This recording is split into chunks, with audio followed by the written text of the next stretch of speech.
I broke my back. What do you mean by that? You broke Back is broken. What do you mean, calm it down? It's a fight. Referees telling two fighters who want to fight to calm it down.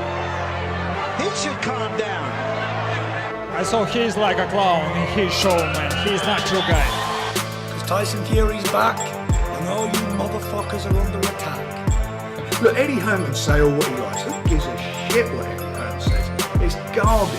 Are you off your tits? Have you been smoking something? Can you let me retire and be happy? Please, just please. Bombs away from the Bronx Bomber. Wanda, let's go, baby. Let's go. I'm through. They put somebody else up and give me an interview. What are you talking about? What are you talking about? You never give me a fair shake. HBO needs to fire you. You don't know shit about boxing. You ain't shit. You not shit. I wish I was 50 years younger and I'd kick your ass. I got dropped, man. Are you kidding? No, you won the fight. OMG, I am so excited. Any of you radio personalities think you want smoke? Call me Mr. Chimney. I want smoke. Yes. What is up, MCR family? Another daily edition of the show live on YouTube, obviously podcast from iTunes, Spotify, radio, etc. I'm Matt, the hipster hunter, of course, joined as usual by the illustrious Mr. Robbie Hearns. Rob, how you doing, man? Oh, I'm sorry. I know it's kind of a brief intro. I'm sorry. Short intro, damn. Yeah, because we do have like some like heavy topics to get to early on, so I kind of want to. I don't want to extend this intro out and be like all happy and jovial because that's just a hard transition for me. You know what I'm saying? Yeah, I'm good.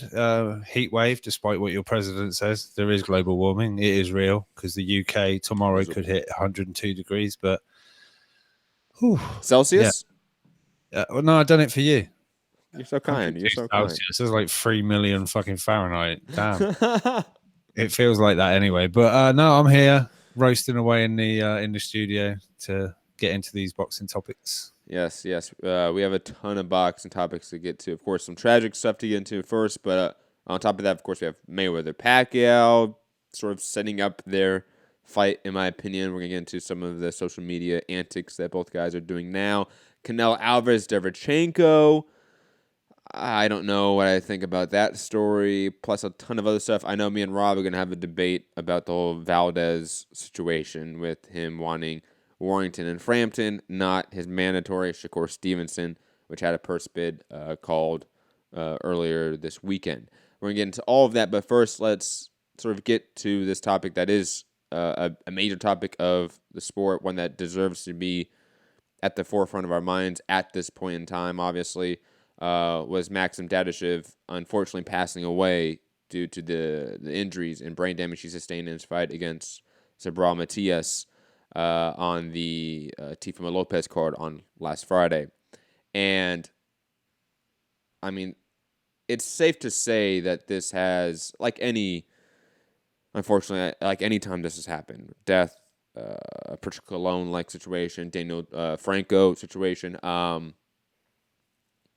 it always, for me personally, I know for a lot of other people, but for me personally, because I can only speak for me right now when it comes to this, it always makes me question, like, what we do, like, what we support. Like, yes, I understand, like, people can die from, like, a heart attack midfield in a football match, right, for, like, soccer, right?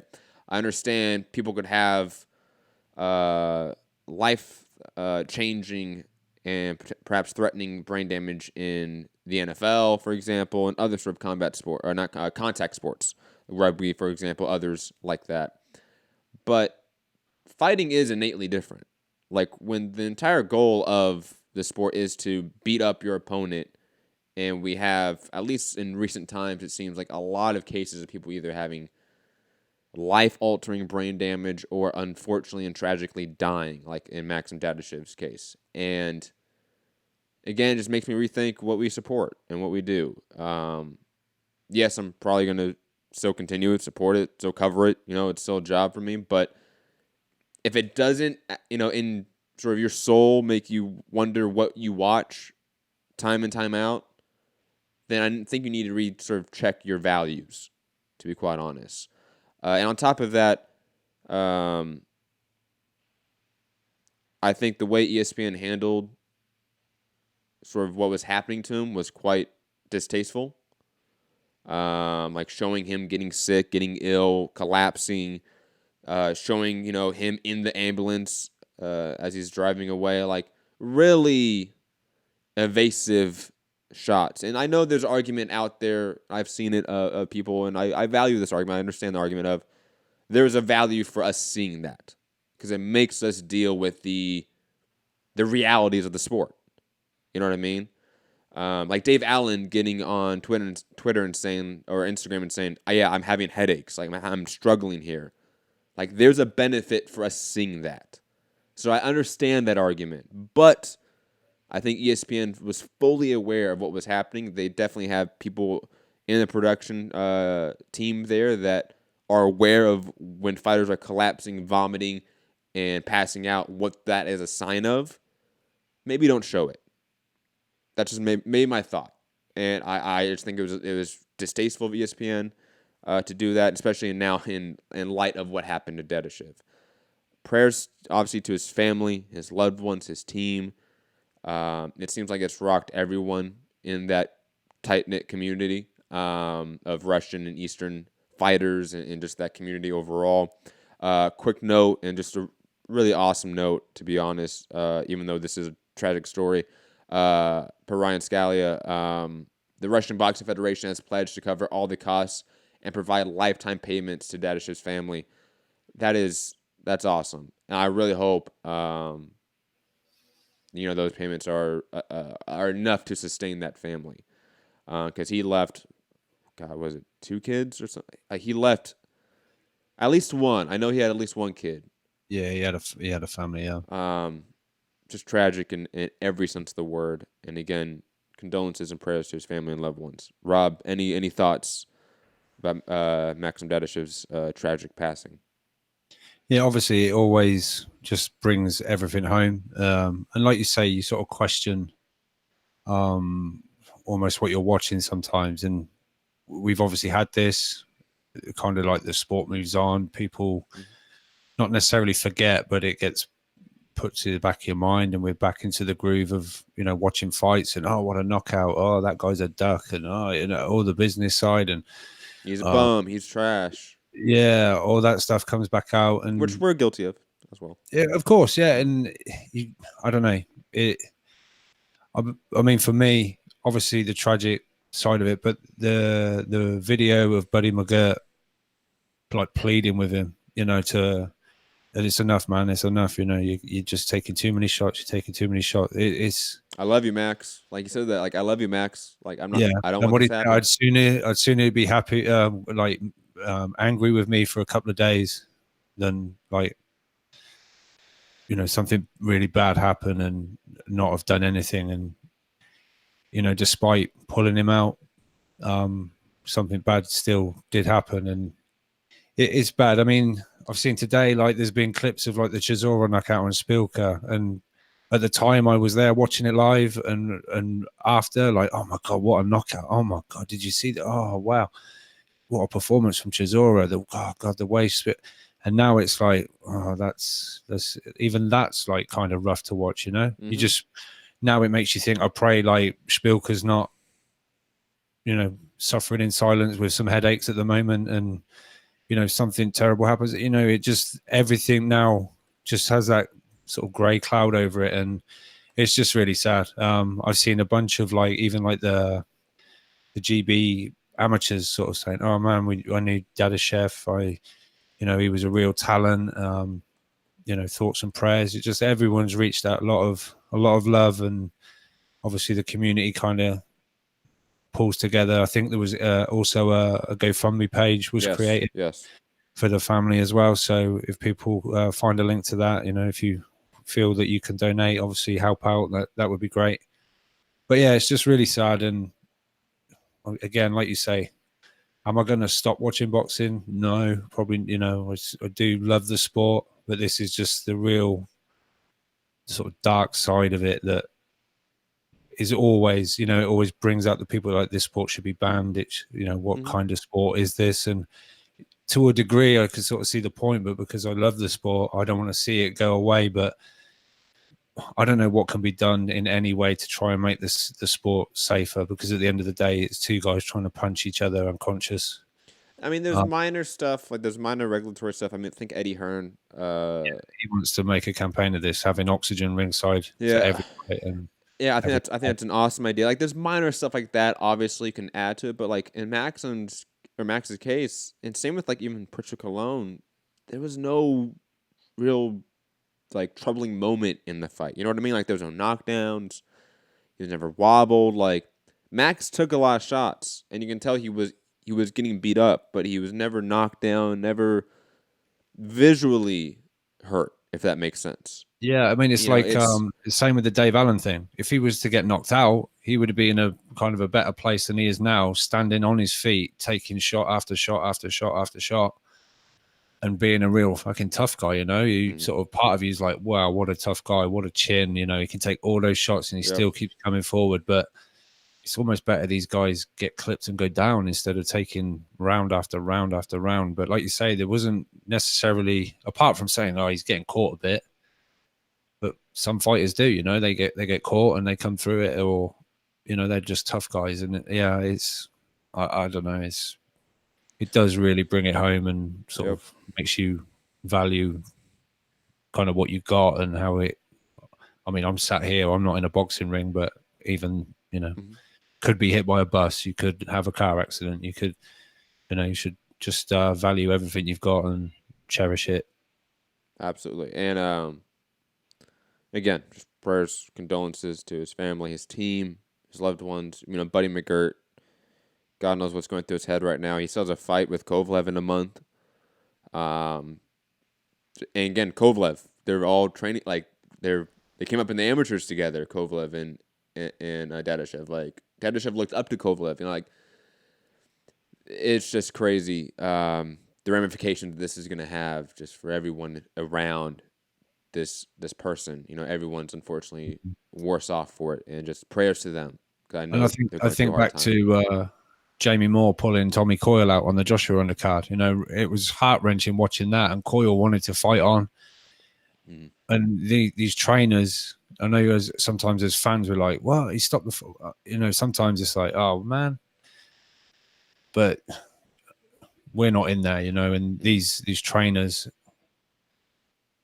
I'd say a very high percentage of them want their fighter to come out of every fight, you know. And I know there's been cases where some go, oh, why hasn't he stopped the fight? And you're thinking, oh, he's got to go a certain amount of rounds to get some money, and, you know, just go back in for another round and stuff like that. But it must be horrific. But again, Tommy Coyle, looking back now after the news, hopefully, because I know he's sort of, he has, you know, not forgive Jamie Moore, but it's still something that maybe was sort of in his mind. Oh, I could have carried on. There was still a couple of rounds and things like that. I think for most fighters, that's when this occasion happens, I bet there's fights that run back in their mind like, thank God.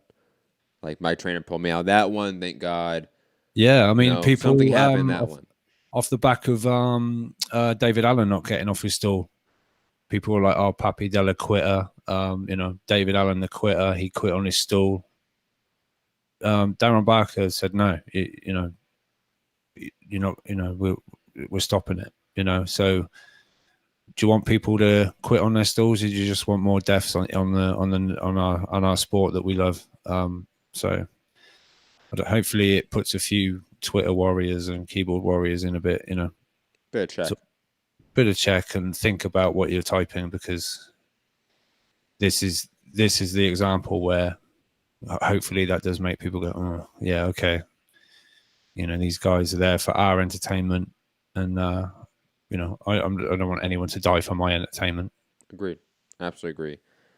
Unfortunately, we're gonna have to switch topics in like a really rough transition. Apologies again. Prayers to Max's family, his team, his loved ones, and everyone affected by this.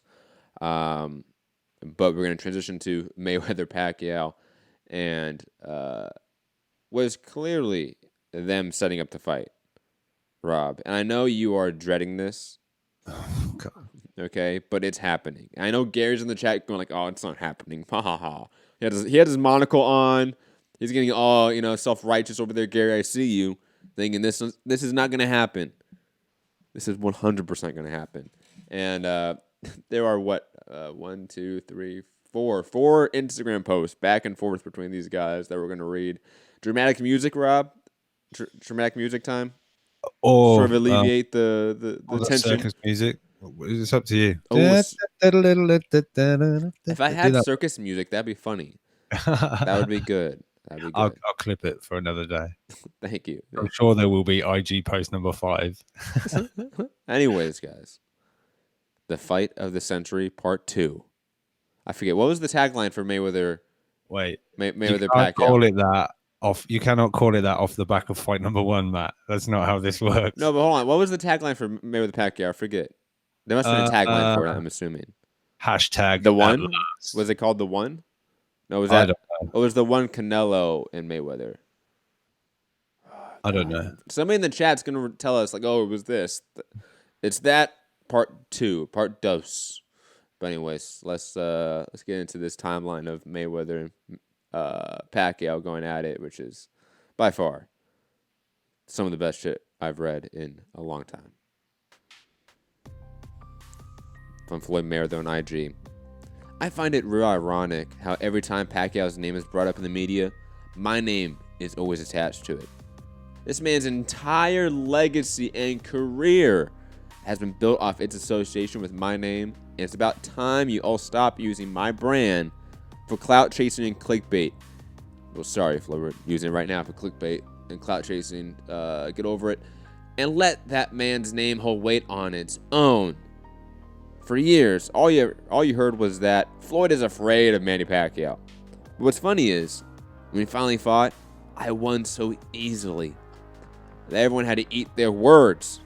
All of the so-called boxing experts, critics, and jealous American fan base, in air quotes, either went mute or ran for cover or made every excuse in the world as to say I should give Manny Pacquiao a rematch.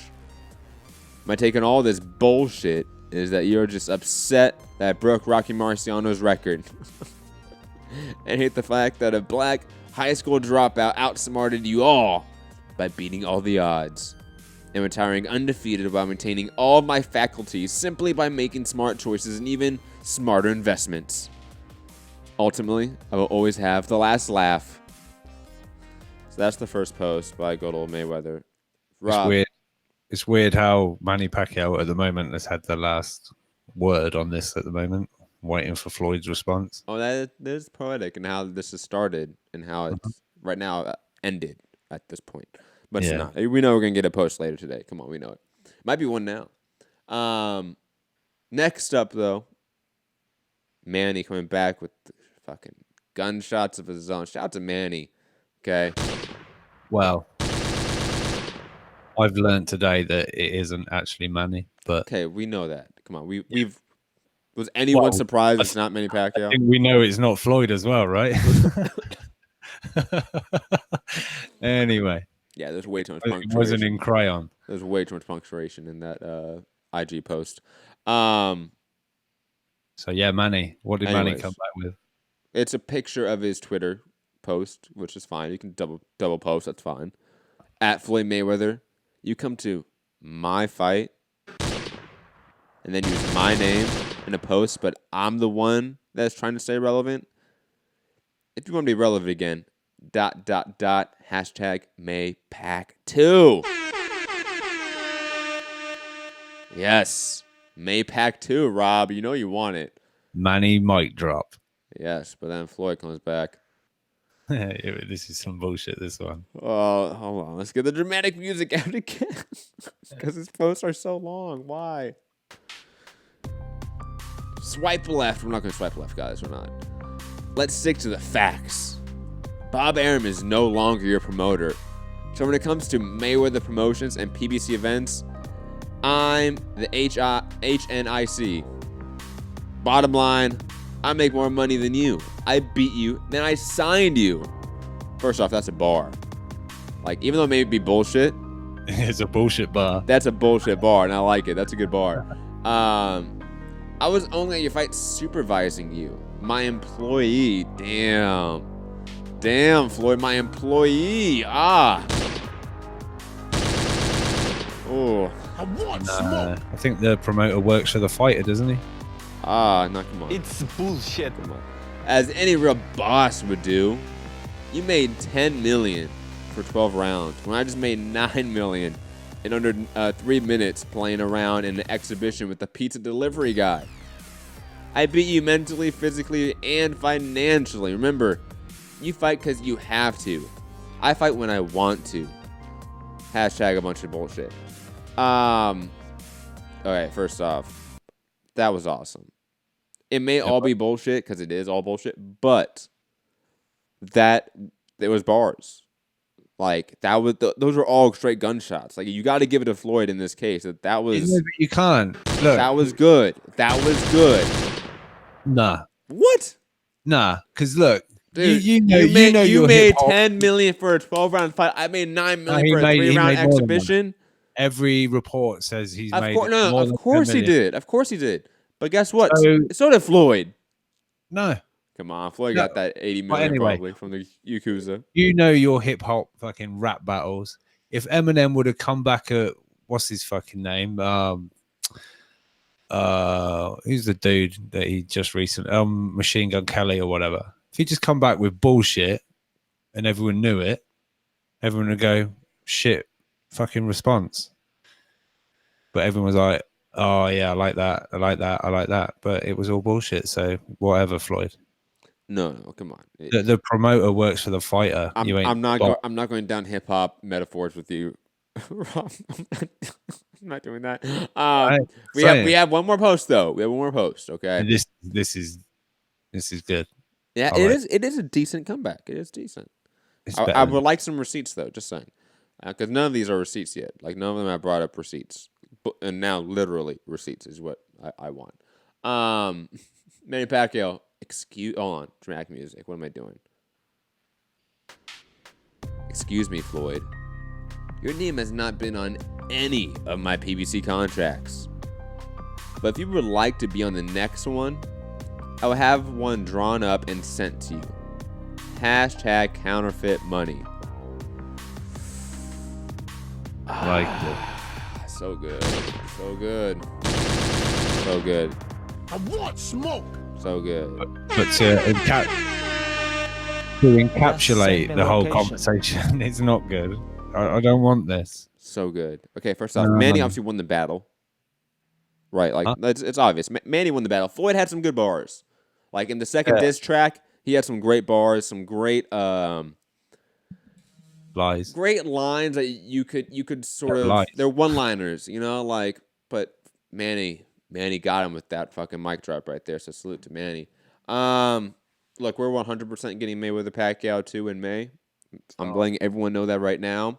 I don't have any inside information because Floyd's people don't like me. Manny's people for sure don't like me. Even though shout out to Sean, who probably is the one on social media for Manny, right? Maybe, yeah. If you were going to pick a name. It's Sean Gibbons, right? If you have to pick a name, it's Sean Gibbons. Sean follows me on Twitter. He apparently likes me in some way because he follows me. But he clearly doesn't listen to the show. Clearly doesn't. Or sees my tweets about anything regarding politics. But digressing from that. Hashtag dictator. I just it's happening. The writing is on the wall, and plus, I think it's a decent fight. Oh, I know I might get some flack for that, but it's a decent fight. It was a decent fight the first time. It's fun fight. Well, I mean, not in terms of entertainment value, but in terms of so there you go. Rob, come on. How many great fights have we had that have been shit in terms of entertainment value? That happens quite often. And how many people want the rematch? I think a lot of people want the rematch. Why do they want a rematch of a shit fight? I don't understand it. And why do they want it with two 40-year-olds now? I'm enough of it. Stop bringing up Floyd's name. I am bringing up Floyd's name. He's bringing it up. And stop calling Manny the senator. If I see the senator said, I don't give a fuck. If he's not talking about politics, call him Manny Pacquiao or Pac-Man or Manny or Pacquiao. not the senator said, I'm going to Or punch Thurman in the Emmanuel back. Pacquiao. We'll take that too. Take the full name of Manny. Oh, I hate it. Just my nut. The senator said he's going to make Thurman pay for his words. Look, With what? I'm of two minds. Either we get Pacquiao, who went, use this term, it's hyperbolic. I am prefacing this, what I'm about to say, with that. It is hyperbolic. But going life and death with Keith Thurman, who a lot of people had question marks after the Josito Lopez fight, I don't really see that Pacquiao beating Spence. I see Spence probably winning that fight via TKO in the later rounds. Wow. Who? Pacquiao Spence. Yes, Pacquiao Spence. they don't want that. No. But I think most people, in terms of fans, are thinking of the mindset, oh, Spence Pacquiao or Mayweather Pacquiao. Well, first off, like you said, I don't think they want Spence at all. They've been very adamant they really don't want Spence. Spence needs to go and do something. That's what they said. That's what Sean Gibbons said. Speaking of good old Shawnee. But on top of that, I don't think it's a competitive fight. While Mayweather Pacquiao, the first fight, was not entertaining, it was still competitive. And on top of that, it would be nice to see some resolution to that story. Like, I think if we are 20 years out, 30 years out talking about Mayweather and Pacquiao's legacy, and we only have that one fucking fight to talk about, I'm not talking about it. But that sucks. Like, I think like that shows how unfortunate we were as fans in this era that we didn't get the guys fighting 3 or 4 times. Like, let's say when as boxing wanted to make us fortunate fans. Look, whether you like it or not, the Four Kings era, they all fought each other. Yeah, all right. So since then, when has boxing really cared about the fans? That was only like in the late 80s and early 90s. That wasn't that long ago. You were alive then. I wasn't born yet, but you were alive. Yeah. So in your lifetime, boxing hasn't been out of its way to be fortunate to you, has it? No, and I think that's an issue. That's what I'm saying. I'm not saying that's a good thing. I'm saying that's the norm, which you are saying, but I'm saying that's an issue. Right. You understand what I'm saying? And I'm saying again, 20 years out, 30 years out, when we talk about the Mayweather Pacquiao era, and they have one fight apiece, it sucks. Yeah, when other eras have a true saga between rivals, they have one fight that was shit. I'd rather see at least one more chance to see if a good fight, a competitive fight, a great fight. We didn't get that. We got a competitive fight, but it wasn't great. Yeah, but they left it that long that now a rematch is being talked about, and they're 40. One's 41 or 2, and the other one's 40. Going to be 41. Shit happens. Get over it. We don't need to see 2 fucking 40-year-olds fighting. Look, Bernard Hopkins had his greatest fights in his mid-40s and early 40s. What weight is this going to be at? Probably 147, obviously. Floyd hasn't made 147 in like over 4 years. Okay, maybe they do a catch rate of 150. Who cares? It doesn't matter. I want to see it. And you have to admit, Pacquiao has looked good. Whitewashed Matisse, Broner, and then had a great fight against Thurman. You're right. And Floyd's looked great against Conor McGregor and Tension. I'm ready. He hasn't. He has looked great, but it's been McGregor and Tension, obviously. However, we have to admit that still Mayweather's probably the favorite in the fight. And I want to see it. Sue me. Kill me in the chats. Call in 323-870-4051. Press 1 to get in the queue. Skype, Mixed Combat Radio. I want to see the rematch. I'm curious. Now, if it's for $100, maybe not so happy about it. But you know what? Fuck it. Everyone's screaming to get stripped of another $100. Hey, you know what? I have spent far much more money on worse shit. So I'm okay with that. Fuck it. Damn, what was that? Mayweather McGregor. Come on. Oh yeah, that was $100. $100. Yeah. Damn. Fucking Floyd entering the ring with his fucking balaclava on again. So Rob, I know you don't want this fight, and you are of the mindset. No, obviously the right mindset. That's They don't want Spence. So like that doesn't really deserve discussion because they don't want him. What do you want for Pacquiao next? I don't know what I want from Pacquiao. Really, I don't know. I really don't know. Awesome. But you know, great insight. I think Saudi Arabia are going to throw a ton of money at him. Oh my god! So wait, hold on, because that's a easy. I think that's a realistic option. Don't get me wrong, but I'm talking about what would you like to see? I'm prefacing that conversation. This conversation with that. What would you personally like to see? Because I do agree with you that an Amir Khan, Saudi Arabia, Dubai, money grab is there for Pacquiao, and Pacquiao might take it. Yeah. I know he's got senator duty coming up. He might still take it.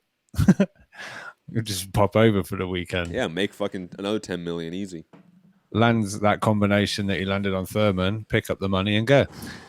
Or the body shot. It's a first round knockout for Manny Pacquiao, right? Like it's potentially, yeah. It's not going long. There will be a very fast flurry of punches from both guys, and one man will be standing. Dwayne in the chat is saying what he wants. He wants winner of Spence Porter or retirement. Yeah, I think he's a belt holder in this division that we want to see some kind of resolution from.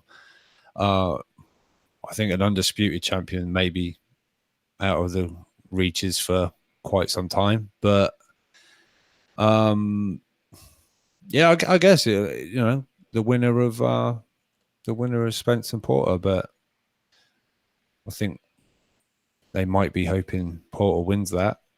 But yeah, I don't know. It's I like the fact that he's coming into this.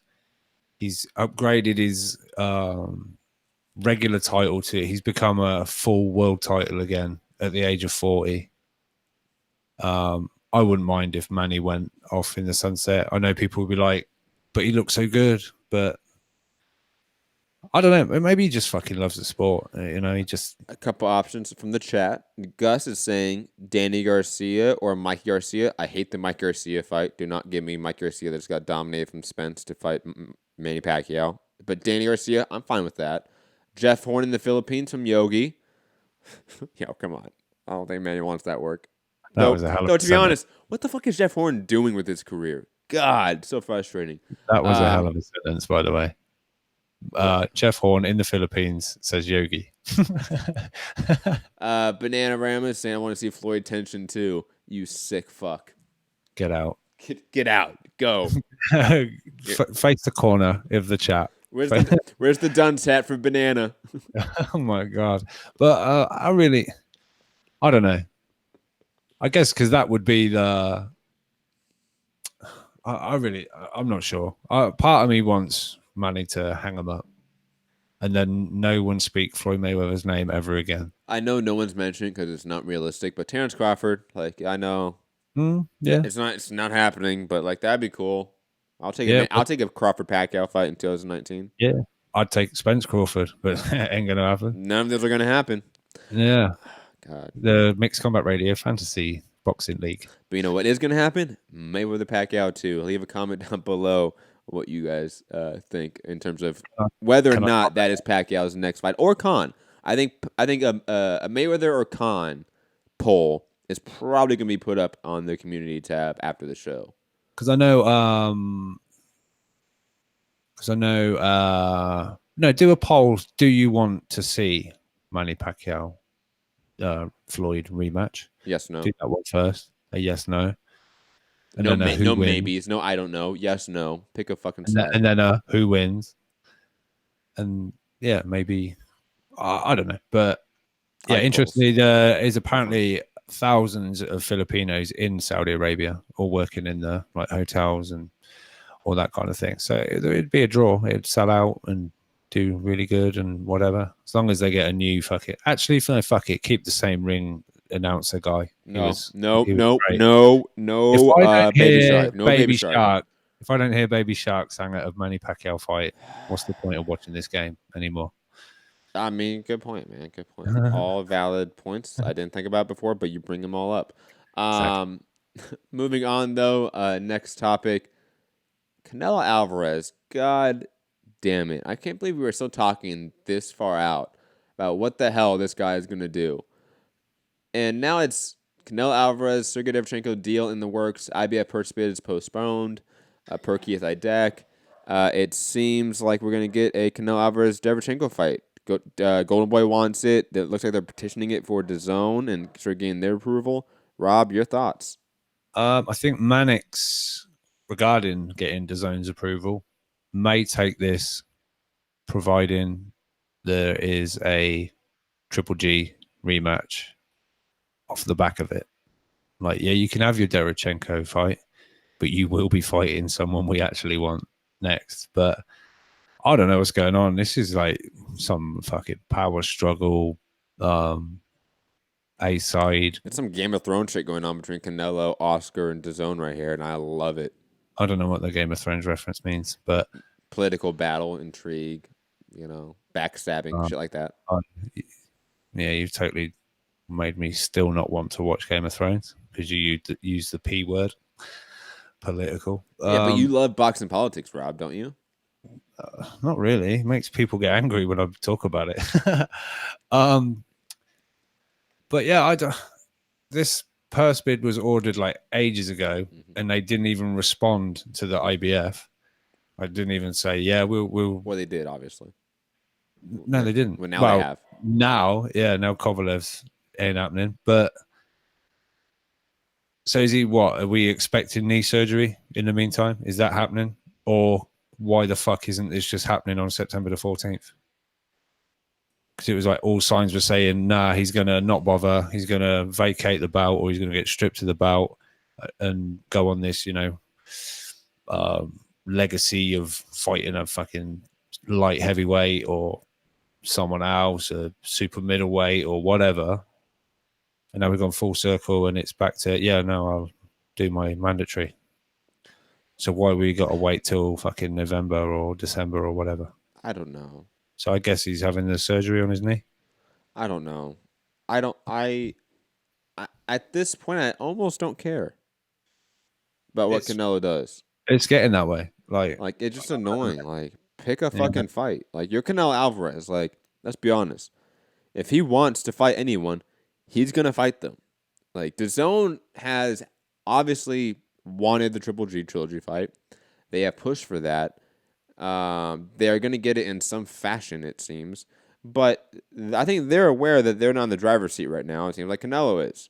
I think, who was it reported it? Might have been Mannix, because he's usually on the DAZN. Saying that it is in his it is some wording in the contract that DAZN have like almost like final say or so I don't know.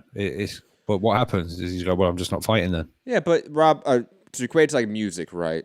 Like for a record label, like a really restrictive contract, but it's their biggest artist.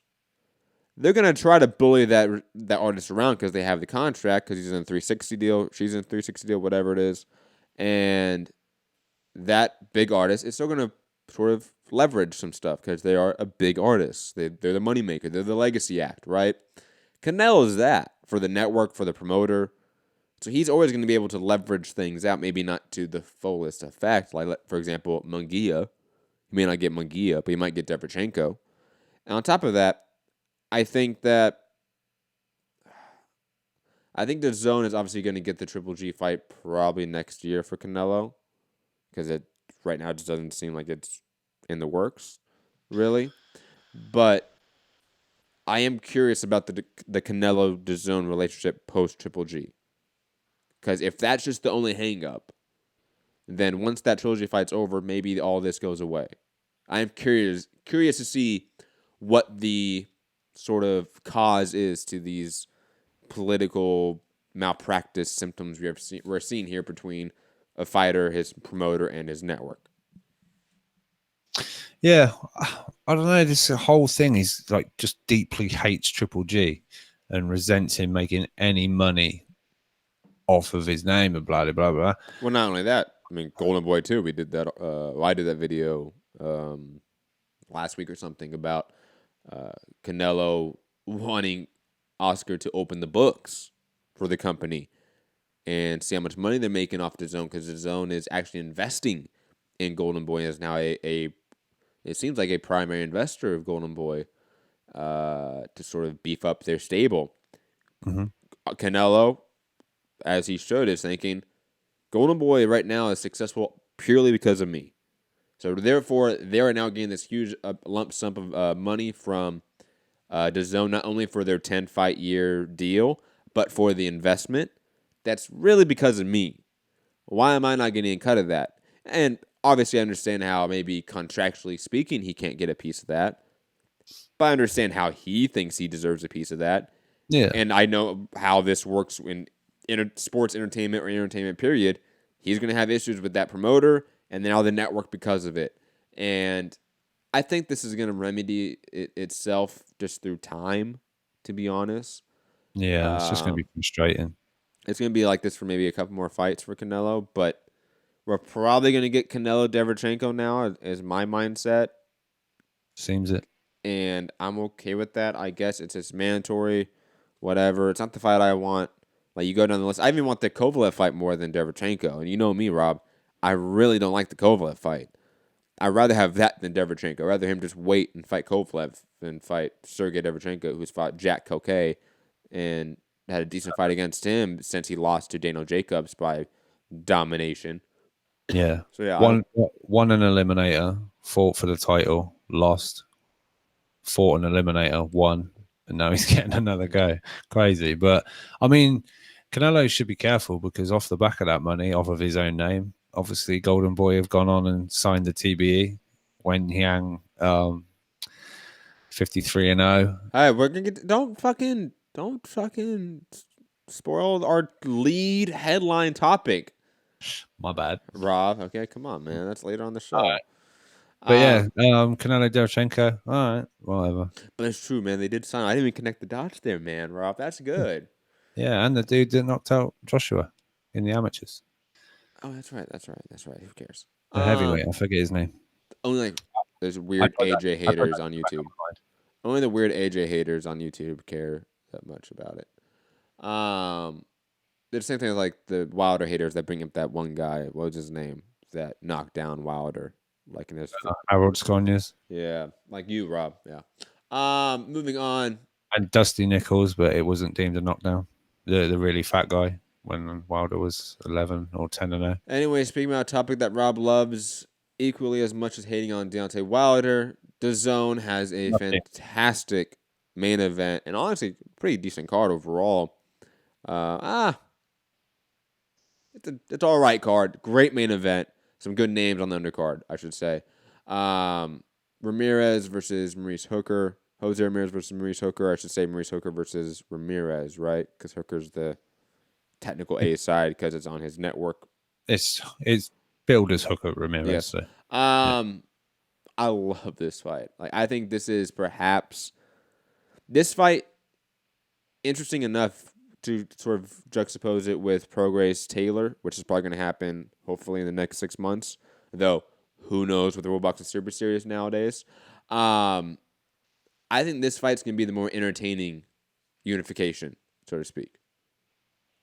Right? I think this one has sort of the potential with the style matchups that these guys are going to be caught in the mid-range a lot and exchanging a lot. And I think both guys aren't the most defensively sound. Hooker's defense is getting a lot better, but still not the cleanest when it comes to head movement, just upper body movement. And still footwork is a little bit suspect at times. Like, he does make some really major mistakes in terms of just going the wrong side, cutting the wrong angle, and could get caught with a major shot. Ramirez could capitalize on that. But I think Hooker is going to sort of keep the fight at enough of a distance to be able to extend his jab and to sort of control the tempo of the fight through that jab. That's been actually a decent weapon for him lately. And it'd be a good action fight. Probably win the 7-5 decision. Might be a little bit controversial, but I'm picking Maurice Hooker in a fantastic fight in a unification in the super lightweight division. Rob, your thoughts? Yeah, I think providing Hooker does weight comfortably, I think I'll lean towards Hooker. I think he possibly got the tools to pull this off, providing he uses those tools, well and in full effect, because he will have the height and reach, I think. And yeah, I agree. I think it's going to be a fun fight. I think it could be quite a trade off, quite a war. So yeah, I'm looking forward to it. Yeah, I think it's going to be a good one, and obviously the winner of this could help decide the future of Mikey Garcia as well, being if Hooker comes away with the titles, that's definitely would help lean towards Mikey at least fighting once on the zone. Yeah, perhaps. If not this possibly reported multi-fight deal that is in advanced talks or whatever. But yeah, I think that would be quite an important part of the process. Agreed. Tevin Farmer also on the card as the co-main event against Guillaume Frenois. Frenois. Come on, French, Matt. It's French. Yo, it's been a long time native tongue. It's been a long time since I took French class in high school. Tevin Farmer should win this fight in devastating fashion. And by devastating, I mean probably dominant performance where he just throws a lot of punches, doesn't do a lot of damage. But this guy and John O'Carroll went to war, and despite John O'Carroll putting up a good performance against Tevin Farmer, I think Farmer definitely showed he was the class above Carroll, so I expect him to fully be a class above Frenois as well. Sorry to hate on your countryman there, Matt. Yeah. Tremaine Williams, Mulvedin. I'm not going to try to pronounce that name. Two really good prospects. Joey DeWalco on the card. Austin Williams on the card as well. DeWalco is fighting a new opponent because of Gassiev's injury, obviously. That's Rodney Hernandez. Which is apparently beat some prospect not long ago. The prospect was 14-0 with 13 knockouts. And Rodney Hernandez knocked this guy out in a round. So who knows? Could be a fun fight. Could be a stinker. Tune in and find out. It's probably going to be a stinker, let's be honest. It's heavyweight boxing. I'm not a fan of heavyweight boxing. Optimistic Matt didn't last long. Nope, not at all. On Showtime on this week on Saturday, Gervonta Davis defending his title against his mentor, Ricardo Nunes, who no one's unfortunately heard of. He has a decent record, a couple losses. What weight is Amanda Nunes? Amanda Nunes is 135. Yeah. Oh, she was 126. She could have been perfect. No, this is Ricardo Nunes. Oh, my bad. Okay. And it's also spelled differently, too. I was got a Z. Yeah, one's a Z, one's an S. Sorry. Anyways, digressing. Gervonta Davis winning by KO within 6. If he doesn't, I think he will look pretty poor. You know what I mean? Like, if this goes round, it's usually because Gervonta Davis didn't take training camp seriously. Is usually what it means. Yeah, I mean, again, there's always a little question mark as Tank approaches the scale, so we'll see. I think at some point he's going to have to move up soon, I think. But yeah, I expect Gervonta Davis, hometown fight, I'm sure he's going to turn up and get a devastating knockout, I would imagine. But yeah. Agreed.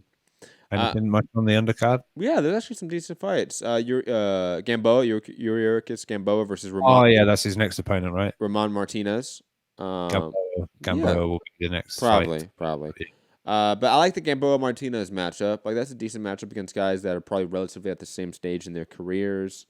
So I'm all in favor of that. Ladarius Miller versus Jezreel Corrales. You know me. I've always liked Jezreel Corrales, even though he's definitely not, achieved any of the hype that I and others put on him. Oh wow, there's actually some deep cut names on this undercard. You're gonna like this. Ronald Gavriel. Remember Ronald Gavriel? Yeah. He's fighting Von Alexander, who just recently fought Anthony Sims Jr. on the Daniel Roman TJ Doheny undercard. Emmanuel Lim versus Freddy Hernandez. That's a fun matchup against a guy that's coming off a draw against Matt Korobov, and Freddy Hernandez is coming off 3 losses. RIP Freddy Hernandez.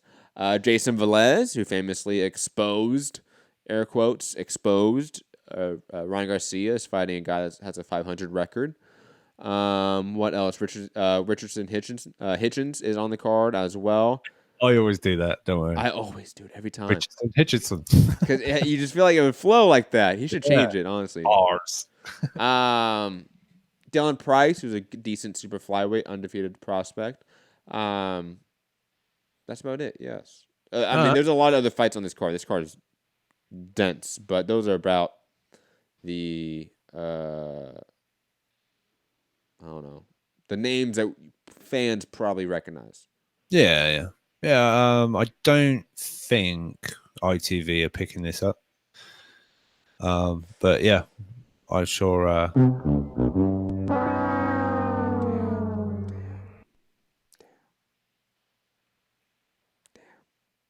I know. You don't get Gervonta Davis versus Ricardo Nunes. Damn. Hot off the back of a pay-per-view we had to pay for from a PBC. Fight. We had the Manny Pacquiao. They just couldn't quite stretch to giving us. I wonder how much that Manny Pacquiao costs. Yeah, I don't know. I'm sure we won't find out, but it'd be interesting on the numbers. No, not just pay per view, like buy rate. I'm talking like how much it took for the network to buy the rights to it. Like I'm always curious about those numbers. Yeah. We never hear about those. Yeah. We should hear maybe tomorrow, I would imagine, sort of starting to hear the leaked numbers for Manny and yeah. I would think I was sort of going back and forth with Jedi Goodman.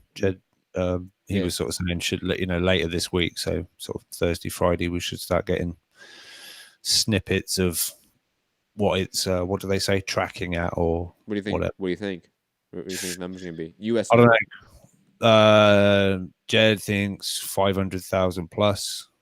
Cop's gone. It'll do well in excess of 600,000.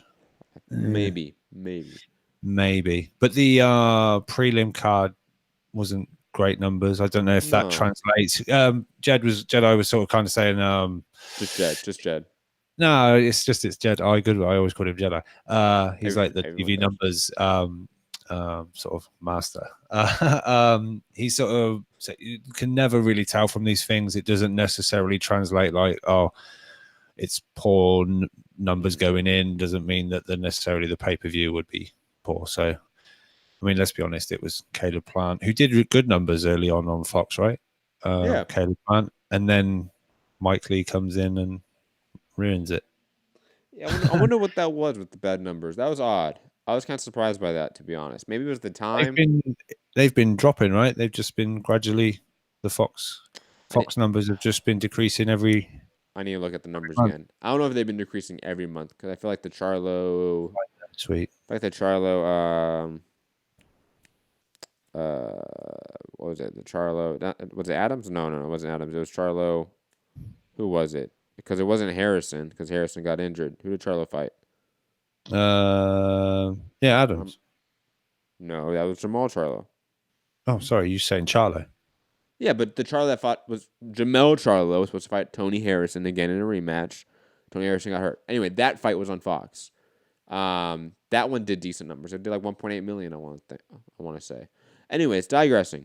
We can move on to a topic, Rob, that we are going to have some debate on, most likely. Oscar Valdez versus Shakur Stevenson purse bid was announced. I think it was a few days ago for August. Today. What? It was announced today. The purse bid itself? I thought the purse bid was announced yesterday. Or like Sunday. I don't know. You just said a few days ago. I'm not sure. Yeah, I but thought that's it- just like my generic. Like I forget exactly which date it was. But anyways, digressing. Valdez, Shakur Stevenson, purse bid August 2. Jorge Cota, thank you. He fought Jorge Cota, the guy that fought Erickson Lubin. Back to Valdez, Shakur Stevenson. And I think a lot of people are like, okay, obviously it's an in-house fight. You know, it's Shakur Stevenson, WBO mandatory, top-ranked fighter. Makes sense, but still a great mandatory. All in favor of this fight, I think. I think people are kind of okay with this mandatory. In the age of Carlos Ocampo being a mandatory, Shakur Stevenson can be a mandatory, and that makes absolute perfect sense. And then Espinoza Boxing, a.k.a. the manager of Oscar Valdez on Twitter, and Jesse Madaleno, came out and said, Valdez has been at featherweight for his whole career, defended his title 6 times successfully. I would add the caveat of against who, ? He continues, it's no longer easy to make the weight, but will for Warrington or Carl Frampton. He feels he deserves those names. Rob, I think for obvious sake, we can table Josh Warrington's name because he's a unification fight. Like if Valdez wants to fight Warrington over Shakur Stevenson, I'm in favor of that. It makes sense to me. Like I may understand how the timing of them wanting Warrington is a little bit suspect versus Shakur Stevenson, but that's beside the point. Tabling that Josh Warrington is a champion, had a great 2018 run. It makes sense. Unification fight. He's way more established in the division. Obviously has a belt, has great names in his resume. We don't need to go through that. Frampton, though, I think is where we're going to have the debate on whether or not Valdez, in a sense, is willing to go through the rigors of making this excessive weight cut that he's talking about, or his manager's talking about, for Carl Frampton. Now, people weren't seeing because of you weren't on screen, but you were doing the money thing, make it rain when you brought out Frampton's name. Now, do you think that Valdez calling out a guy who is just coming off a pretty decisive loss to Josh Warrington, who is obviously, I would say, past his prime, calling him out and saying you would take the rigors of weight cutting on, but not the undefeated Olympic medalist prospect who looks great. Do you think that that looks bad? Like, you know what I mean? Like, are we? I get why people say it's bad, but I understand that Frampton's a bigger fight than Shakur Stevenson. And I said, yeah, he may get stripped for it, and you're like, oh, not necessarily. Organizations and stuff. They might. You brought up that point, and just preface that point because we that was a conversation we had off air. Yeah. So even if he was stripped, I just still, it's a bigger fight to me. And before I move up, if I'm gonna do 126 before I move up, I want it to be worth my while, if you know what I mean. Mm-hmm. So I get it. These guys they want to make money, but I know I've been big on if you're a mandatory, you deserve a shot. He does deserve the shot. But if the champion then says, no, I'm going in this direction because it's a bigger money fight or it's a bigger name or whatever, then fine. Provide, in my opinion, that he does get stripped. Because if a purse bid's been ordered for your mandatory, if you can't unify, which trumps a mandatory, then fine, take the belt off him. But I'm not going to sit here and say a guy shouldn't go and make more money if he can. But I get that it looks bad. You're avoiding the young, hot prospect, but because he is. He is. I mean, come on, Rob. He is clearly avoiding it for. Looks bad, but does his bank balance look bad? I know which. Now, Rob, you can say he's avoiding Shakur Stevenson for a bigger money fight. You can say that, but you also have to add that the bigger money fight is a a far less risky matchup for Oscar Valdez than Shakur Stevenson. Now, you and I might think that Carl Frampton still has enough to beat Oscar Valdez because Valdez hasn't looked that great, honestly. But that's beside the point. Like, I think we can still agree that out of the bunch, Warrington, Shakur Stevenson, and Carl Frampton, Frampton's the weakest link of that trio. And he may be the most money out of the bunch. And it's clear why he is a name that's being brought up. And for a champion and his team to come out and say, yeah, we will wait for the big money fight for a guy that's past his prime, but not for our undefeated mandatory.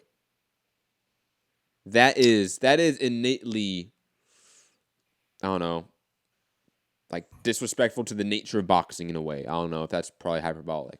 But Rob, you're a guy that's like ranted and rallied about like how boxing should honor its meritocracy standpoint, how it should honor that. And I know you are under the impression that, or the thought that he's going to be stripped if he fights Frampton, but I don't think he would. And under that, let's say hypothetical that he doesn't get stripped, he fights Frampton. That would be my issue then. That would be my issue. So you are still the mindset that, all right, I'll rephrase the question. I think we're largely in agreement with that sense. What do you think happens? Do you think Valdez fights Frampton? And do you think he gets stripped? That fight's been talked about for months and months and months and months. Valdez Frampton. Yes. Frampton is firmly in belief. No, it has been. That he's having a tune-up and then he's fighting Oscar Valdez. And apparently Warrington wants a unification, and Frank Warren said recently that is proving a lot more difficult than we thought. Warrington, I think he said, will be out in October. But it's proving, but they're still trying because the rumors were, I think some UK journalists heard when they were out there. Oh my God, Matt's had a weird. Rob's gonna freak out. We have breaking news. So Rob, let's get through this point as fast as possible, and let's get to this breaking news. Sorry. Right. Oh, I just seen it. Oh dear. So finish the point because I do want to read the article fast before we talk about it. Warrington was looking to try and make a fight with Santa Cruz. So that is proving difficult, I guess, because it's the other side of the street. But anyway, you're trying to find this article now. Damn. No, I have the article. I'm trying to read it. So you got it. If you have any more thoughts on Valdez and Frampton, Warrington, Shakur Stevenson, give them out. If you want, it's okay because I am trying to read this, so I do want like a 30-second window. Yeah, no, like I said, I understand people think, oh, he's ducking him, he's scared of him. I don't think Valdez is scared of Shakur Stevenson in that regard. Like, I'm petrified to get in the ring with the kid. I mean, what's the biggest name on Shakur's resume, really? Oh, Christopher Diaz? Yeah, probably. And that's what I know. That's not. I'm not gonna say nobody, but he's never really accomplished anything in terms of championships. You know, that's my former champ. Although he looks, the eye test says that Shakur looks the goods, but we've seen many people step up to different levels, and they haven't quite, been up to the task. So I don't know. It's a bit of a leap to say someone's absolutely petrified of someone, but. I never said he was absolutely petrified. No. I've seen that. I'm just saying. Oh yeah, well, fans are going to say that bullshit. It's not a duck, as in I'm scared to fight him. It's we'd rather do something else than fight him. Which fine. Let's go. Let's go into this breaking news. I already see UK fans freaking out in the chat saying it's fake news. Okay, Thomas Hauser's the one reporting it. Breaking news, guys. For boxing scene, Thomas Hauser, Dylan White, test positive for a banned substance. And remind people, this is now his second positive test. Reminding people that he tested positive back in 2012 and received a 2-year suspension. The substance is not known yet. The ACE sample, according to multiple sources from Thomas Hauser, has said that the A sample is tested positive for an unknown substance at this point from a UCAD test. not a VADA test, not a clean boxing program test. Just want to make that distinction in case it matters. And at this point in time, no further information, of course, because we have to see how the WBC is going to react now to this breaking news, etc. Rob, as someone that has been a Dylan White supporter, I, of course, want your really immediate live thoughts on this matter as in the same year, or within the same few months as AJ losing to Andy Ruiz, Dylan White popping again a second time for banned substances. I don't know if it's PEDs yet. Just trying to read it because it's not like your normal sort of. I don't quite get what the difference between the UCAD and the. I'm just trying to read it myself, mate. Remember the Billy Joe Saunders thing? Come on, man. Yeah. So what? It was fine under UCAD rules, but not VADA rules. No. This test was not a VADA test. It wasn't a clean boxing program test. That's just the distinction. So who administered this test is what the issue is. It's not about whose jurisdiction it's under. Remember, VADA doesn't give out suspensions. You understand what I'm saying? Yeah, so this was a UCAD test. Yes. So, for example, AJ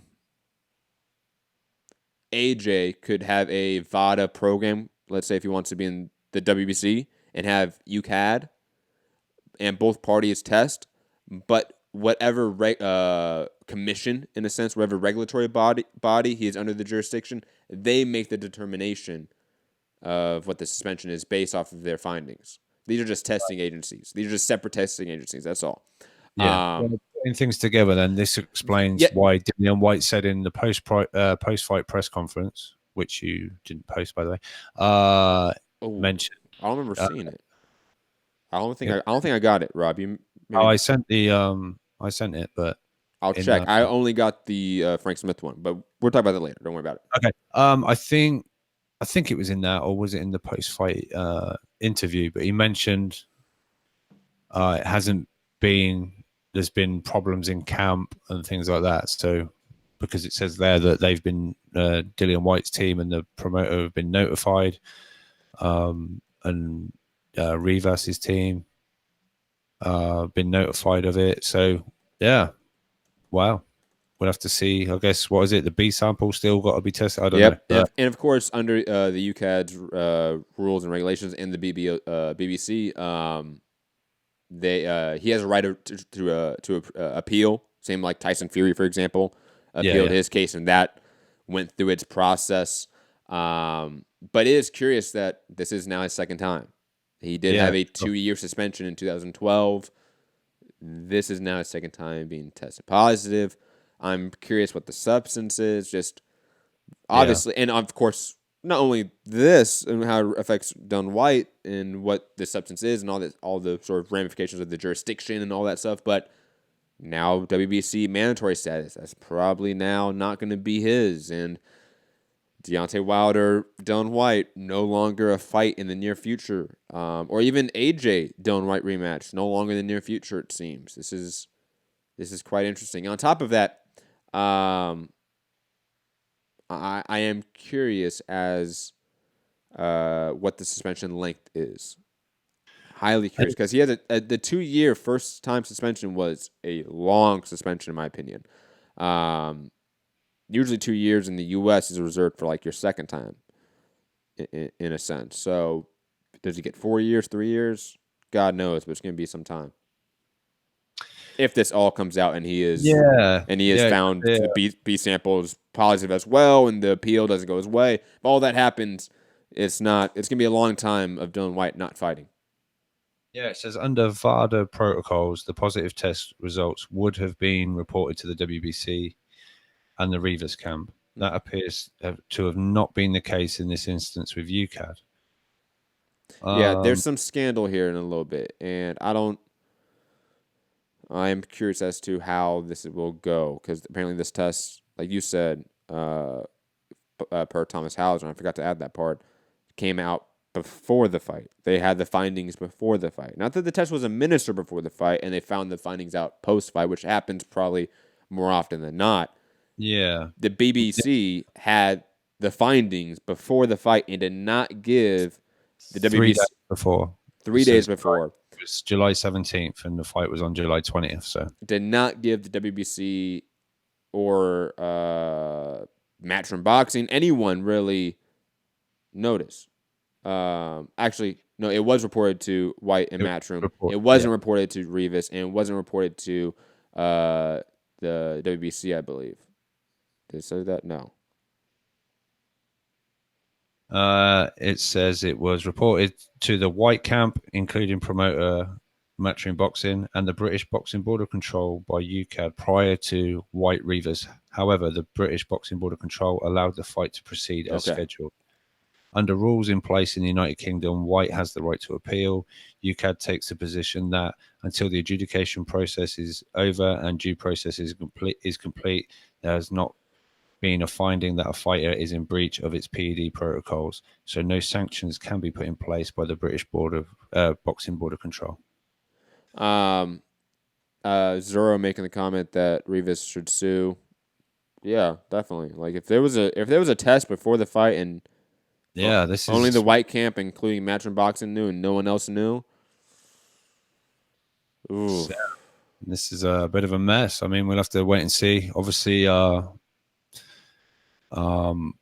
Ed is out in the States right now for Hooker Ramirez. I'm sure all these questions are going to come up, and we're going to get to hear maybe a little bit more into it as to what's gone on. But yeah, interesting developments. Wow, did not expect that breaking news to happen on a little Wednesday, little hump day. But hey, Dylan White tested positive for a banned substance. Let us know in the comment section below what you think. And how will the heavyweight division react to this news? Oh, man. You know there are some badly worded monologues that Deontay Wilder is writing right now to say to IG.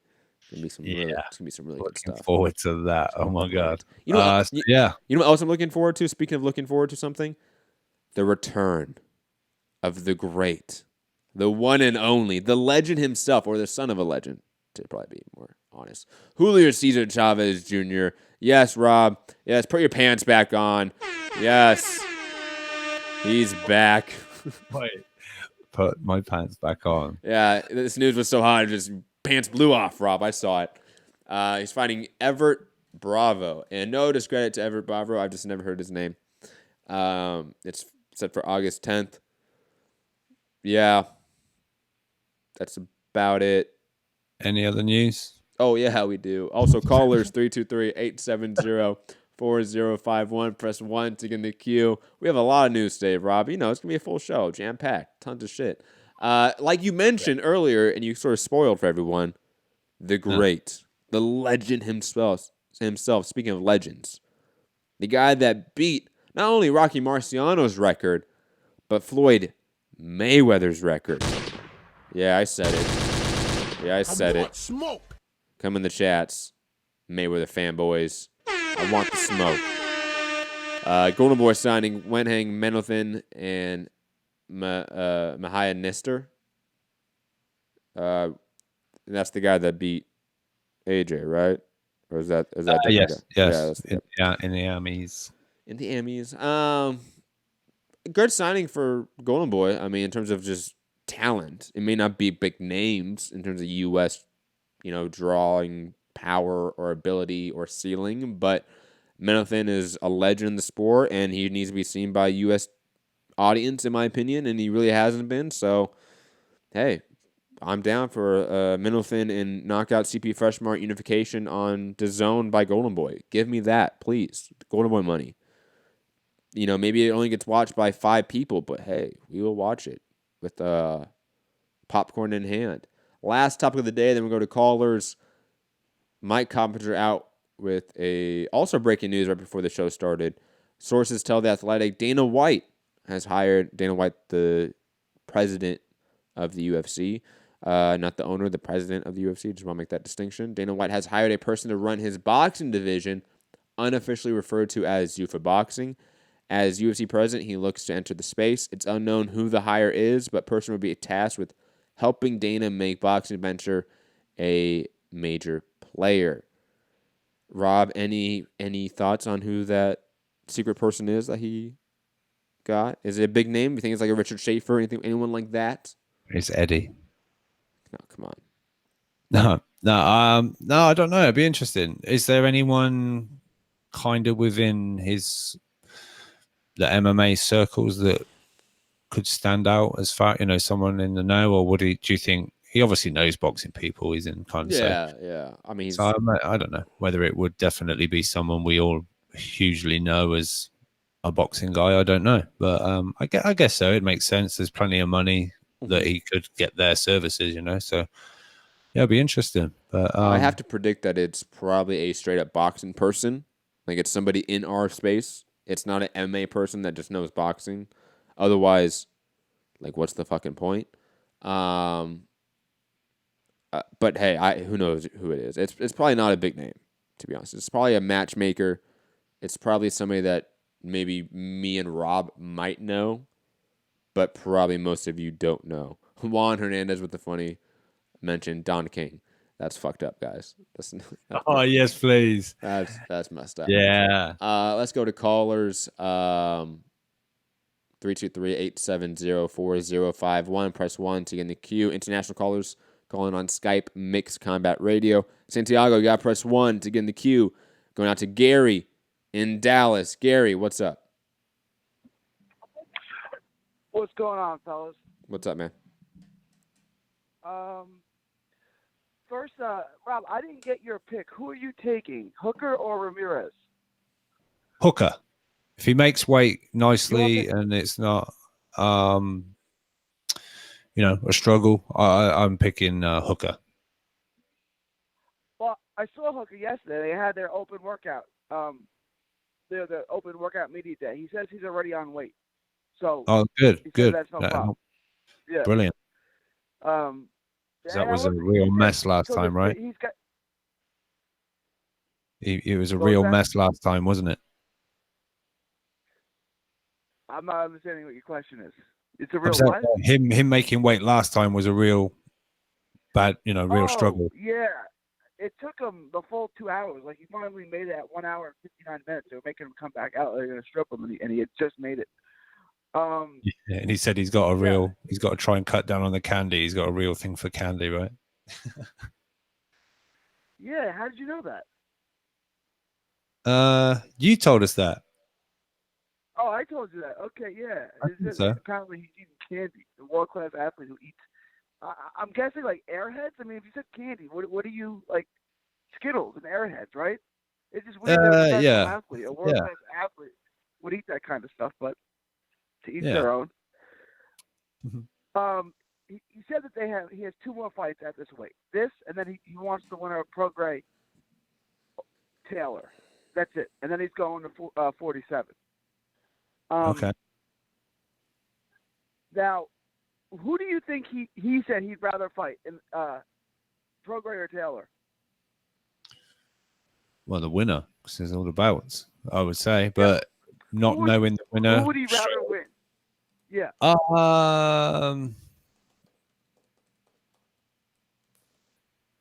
I don't know. Probably, I think he'd probably want to fight Taylor.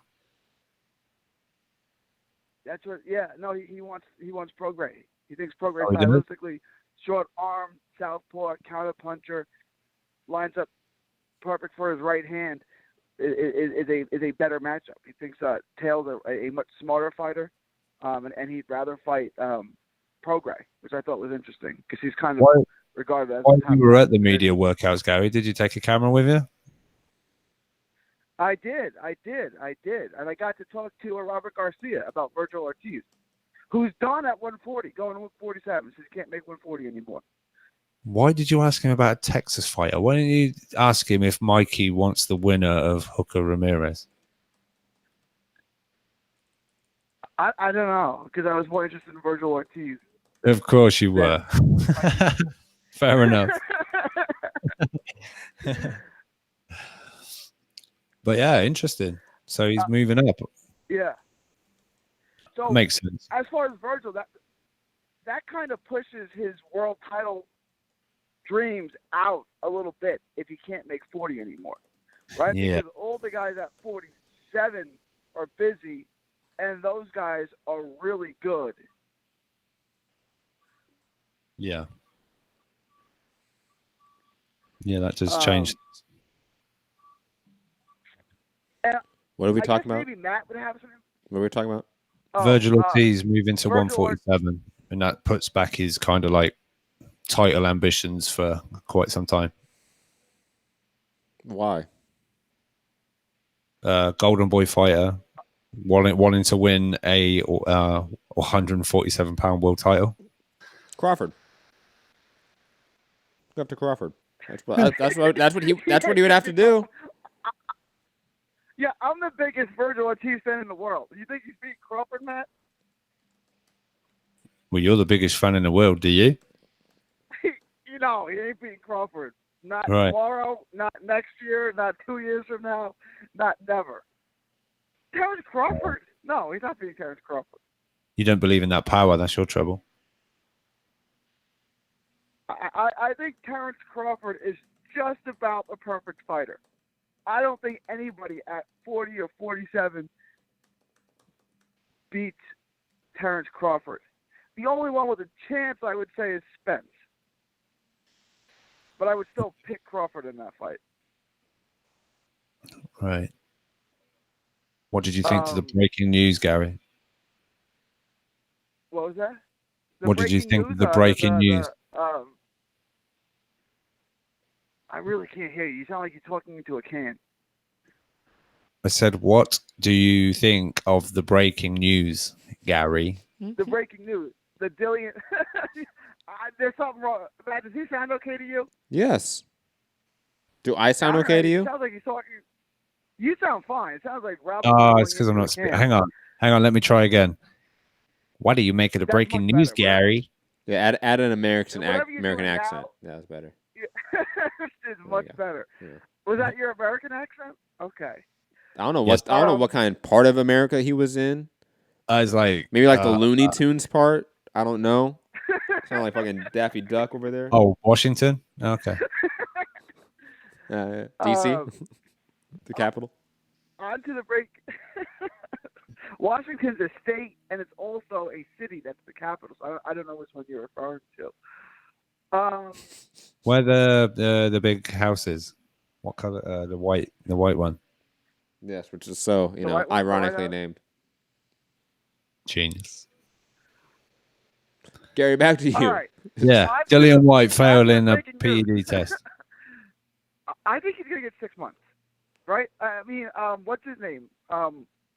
Big Baby.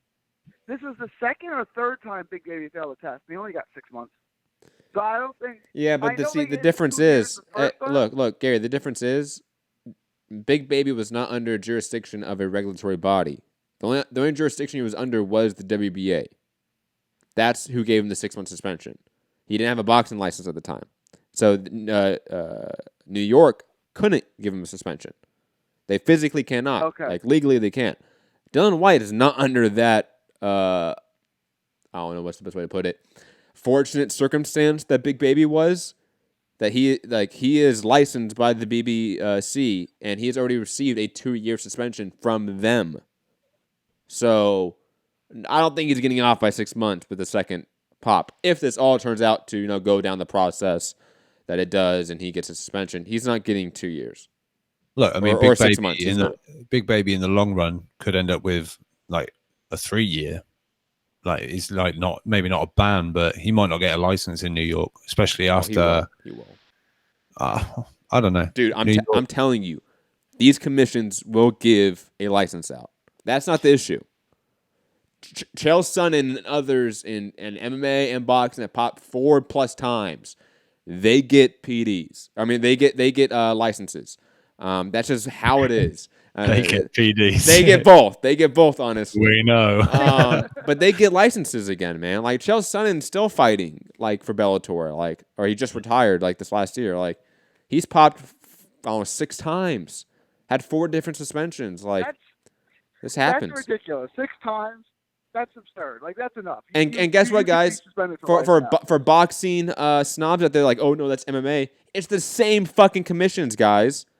No, I know. James Toney got popped. How many times did James Toney pop? Like 4? Yeah, James a lot. Toney popped a lot of times. Yeah, he did. He should be cycling off around about now, right? I think the third time you test dirty, that should be it. Like 6 is ridiculous. Gary's trying to make it There all was a baseball and baseball shit. player. 3 strikes, you're out. There was a baseball player who wasn't PEDs. It was like, I think it was cocaine. I pitched for the Yankees. He was pretty good. But he failed like 6 or 7 times. They kept giving him one last chance. Like, it's not one last chance if there's 7 of them. Yeah, that's cocaine, man. Who cares? And it's throwing a ball. Like, who really? Honestly, like, baseball fucked up by not allowing them to take PEDs. I agree. The sport was much better when Mark McGwire and Sammy Sosa and Barry Bonds were hitting 70 home runs. Fuck yeah. It was. The best. And it's baseball. No one's getting knocked out in baseball, so the guys hit the ball a little further and the pitchers throw the ball a little faster. It's only when the dugout's empty and then it's dangerous. Yo, there's gonna be a lot more dugout clearing with steroids, man. Everyone's jacked up, all roided up. You guys gonna be so pissed off. Pitcher deliberately just hitting the batsman, and they just go. No, both dugouts empty. That'd be a much better sport. I'm all in favor of that. You imagine guys like your Aldous Chapman and Noah Syndergaard who throw 100 miles an hour now on steroids? They'd be throwing 106. That'd be awesome. Gary, nobody would hit them. Gary, great. Gary, they're on. They're on steroids now. I know you don't know this, but they're probably on steroids now. Likely. Everybody's on steroids. The whole UFC, everybody. Yeah, everybody. Probably true. Okay. So if he got it, so you're saying that the suspension is going to come from the sanctioning body? No. The regulatory body. The commission. The regulatory body. Yep. The commission. Yep. Okay. In Big Baby's case, he was only under the jurisdiction of a sanctioning body. He wasn't under the jurisdiction of any regulatory body. That's sort of the issue. So let's say Dillian White could come over to the United States and fight. He could fight Wilder in the U.S. Yeah, in theory, he could absolutely commission shop. This has happened before. Mike Tyson, Evander Holyfield, too, I think, was infamously commission shopped like Tennessee or wherever it was at. It was Lewis. It was Lewis. Tyson Lewis. Tyson Lewis. Yes, sorry, Tyson Lewis. And Pacquiao, Margarito. Margarito couldn't get licensed anywhere in the U.S., and then Texas gave him a license. Yep, so like that, it definitely can happen, but I will say it's not usually the norm unless you are a gigantic name. Like, think about the names you just brought up, Tyson and Pacquiao.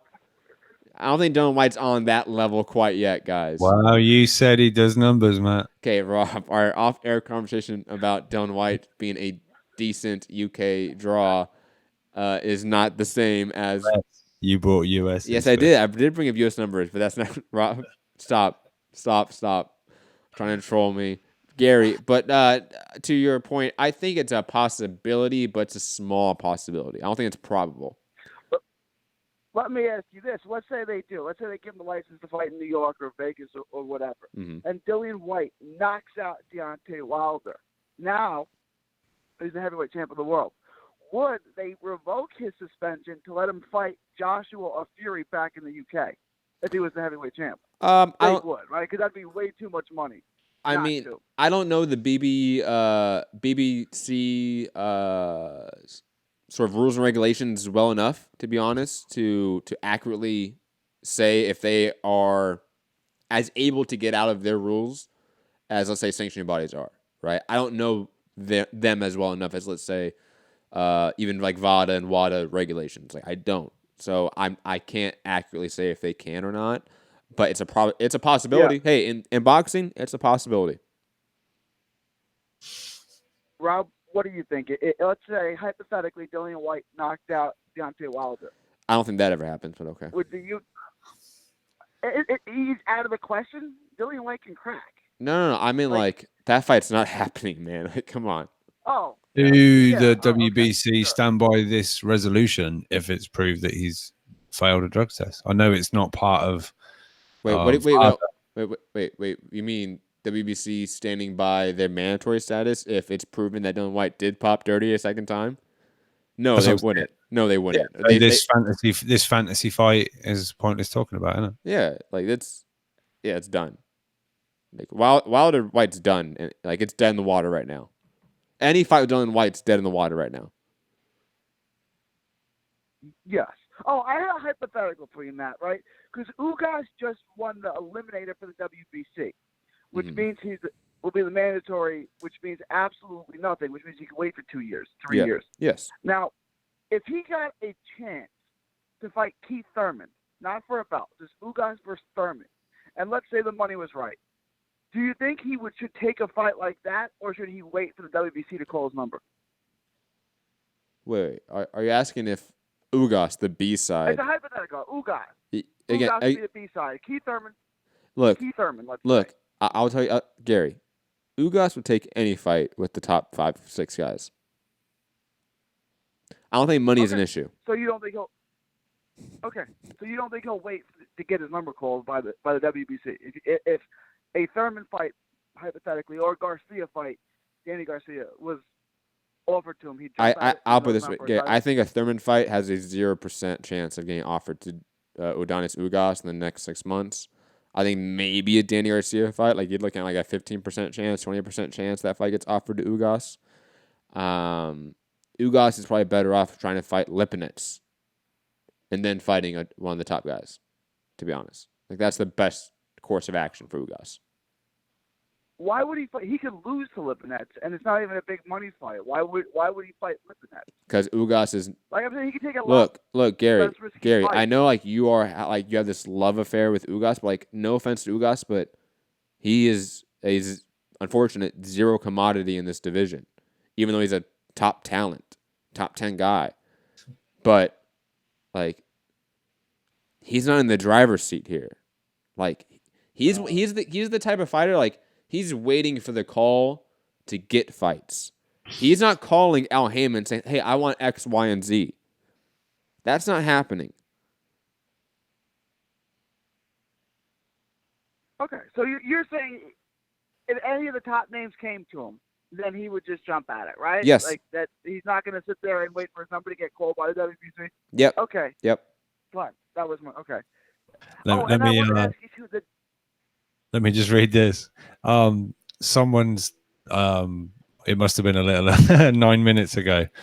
Wilder's going to retire after he loses to Tyson because one thing's for sure. He don't want Dillian White to punch holes in him. And this involves Steven Espinoza, to which he's replied, you need to refresh your feed. Good rebuttal there, Steven. Gary, back to you. I wanted to ask you, too. The Taylor-Prograis fight, is that any closer or further? I know they don't have there's a problem with the location. Prograis doesn't want to go over there, and it's a much bigger fight over there. Are we is that fight going to happen, to your knowledge, or are we nowhere close to that? Dude, with the recent news of Nonito Donaire maybe not even fighting Inoue in the final, God knows what is happening with that entity, which is the World Boxing Super Series. So no, we are not anywhere closer. I haven't seen or heard anything alluding to that fight being close to being done. It just makes sense that in boxing, you wouldn't get that fight, right? Like two great fighters, two champions, the two best fighters in the division, both in their prime to fight each other. That wouldn't happen in boxing, right? So it would make sense for the Prograis Taylor fight not to happen. Because why would it? Yeah, shit happens. It's boxing. What would Charles Martin say about boxing, Rob? Fuck boxing. Fuck boxing. Fuck boxing.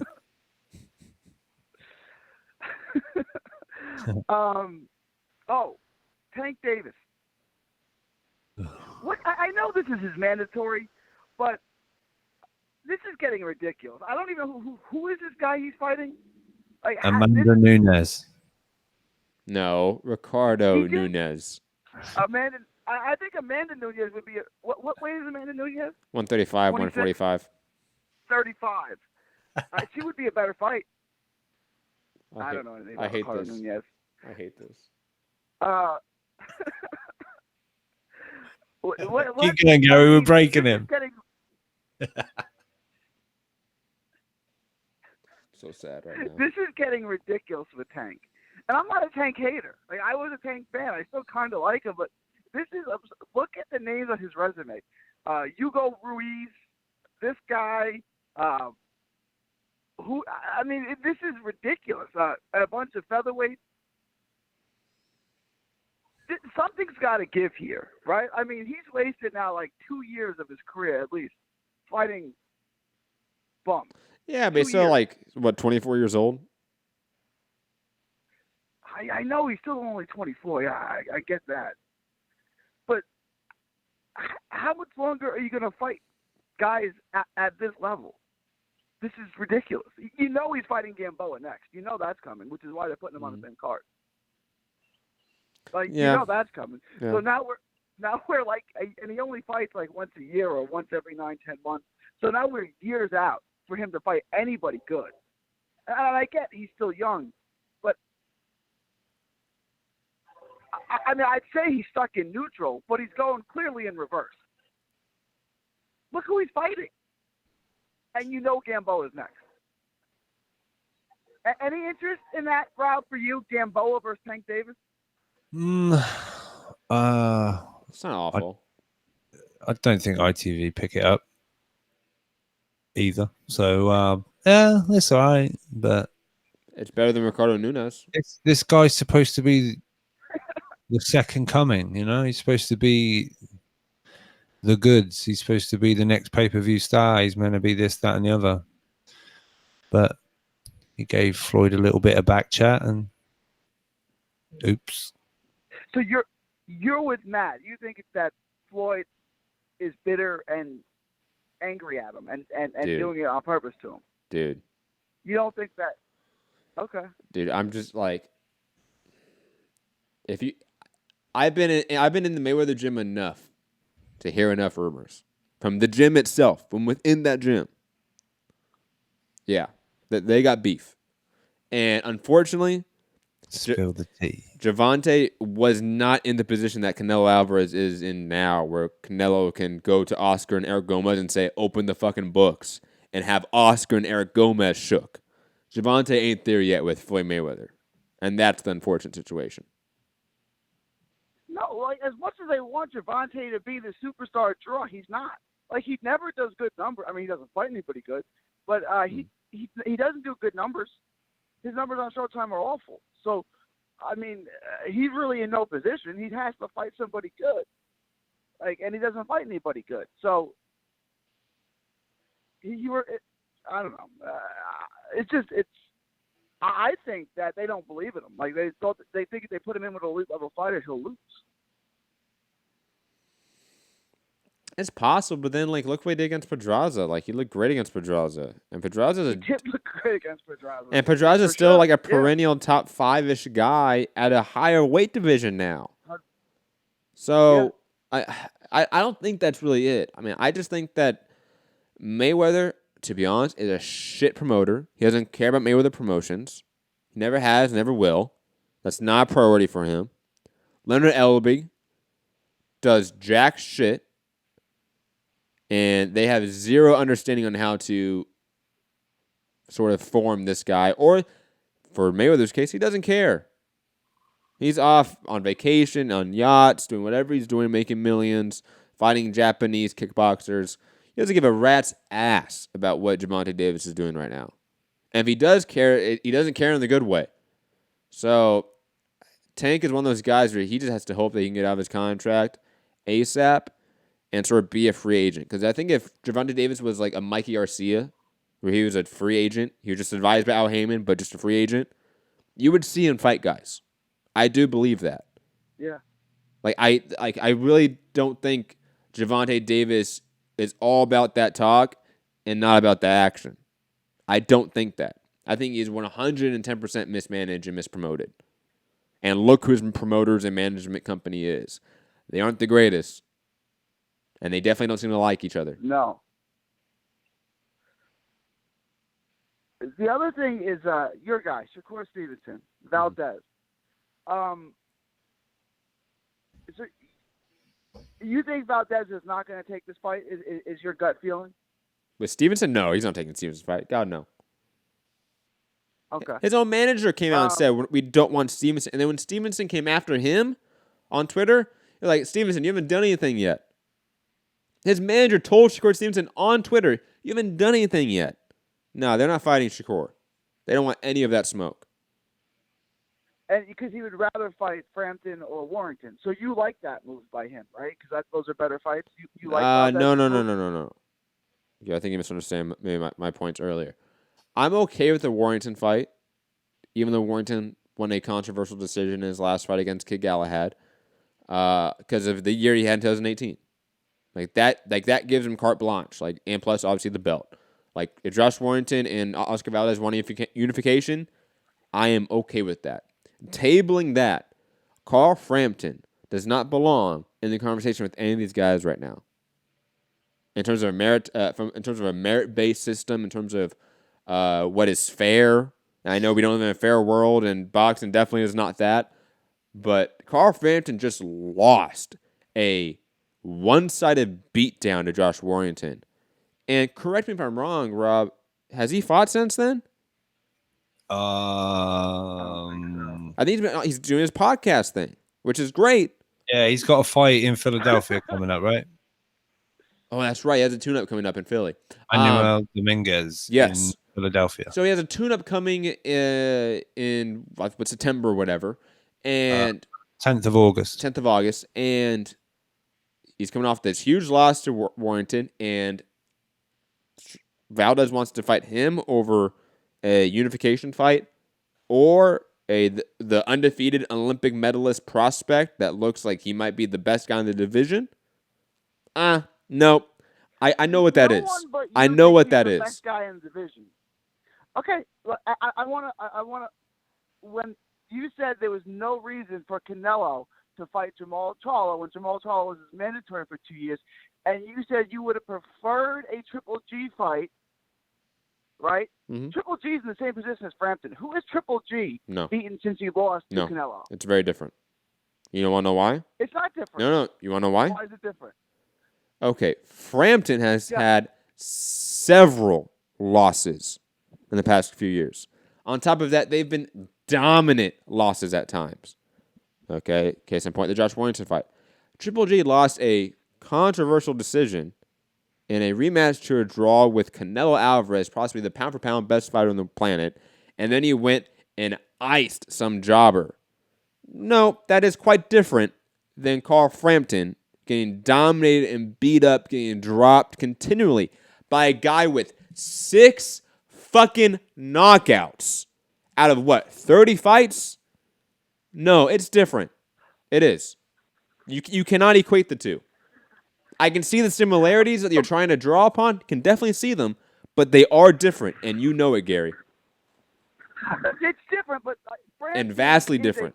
A Hall of Fame fighter who has plenty of good stuff in the bank to think that he can still give you a good performance. Now, what? They are his best. You don't think so? The Donaire fight was boring. The Warrington fight got beat up and dropped almost every round. What do you mean?